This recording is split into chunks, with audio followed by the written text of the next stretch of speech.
तमाशा कलावंतांना मारहाण, कलाकार भयभीत, महाराष्ट्रात संतापाची लाट। नक्की काय आहे प्रकरण, पाहूया आपला आवाजवर। अहिल्यानगर जिल्ह्यातील संगमनेर तालुक्यात तमाशा कलावंतांवर झालेल्या हल्ल्याची धक्कादायक घटना समोर आली असून या प्रकारामुळे सांस्कृतिक क्षेत्रात संतापाची लाट उसळली आहे। वरुडी पठार परिसरात तमाशा फडाची गाडी प्रवास करत असताना काही दुचाकीस्वारांशी किरकोळ वाद झाला। सुरुवातीला वाद साधा वाटणारा ही घटना काही क्षणातच गंभीर स्वरूप धारण करत संबंधित तरुणांनी आपल्या इतर साथीदारांना बोलावून तमाशा मंडळावर हल्ला चढवला। या हल्ल्यात लाट्या काट्यांनी बेदम मारहाण करण्यात आली। पुरुष कलाकारांसह महिला कलाकारांनाही लक्ष्य करण्यात आले। महिलांची धक्काबुक्की, शिवीगाळ आणि गैरवर्तन झाल्याचा आरोप समोर आले असून या प्रकारामुळे संताप अधिकच वाढला आहे। या मारहाणीत अनेक कलाकार जखमी झाले असून त्यांना तातडीनं जवळच्या रुग्णालयात दाखल करण्यात आले। काहींची प्रकृती चिंताजनक असल्याची माहिती मिळते। या घटनेत तमाशा फडाचे प्रमुख महेश नारायणगावकर यांनाही मारहाण करण्यात आली आहे। घटनेनंतर परिसरात काही काळ तणावाचं वातावरण निर्माण झालं होतं।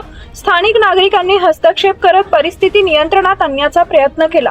दरम्यान या घटनेमुळे तमाशा कलावंतांच्या सुरक्षेचा प्रश्न पुन्हा एकदा ऐरणीवर आलाय। जत्रा आणि यात्रांच्या हंगामात गावोगावी फिरणाऱ्या कलाकारांना पुरेशी सुरक्षा मिळत नसल्याची तक्रार वारंवार होत असते। या पार्श्वभूमीवर संबंधित आरोपींवर कठोर कारवाई करावी अशी मागणी तमाशा कलावंत संघटनांकडून करण्यात येत आहे।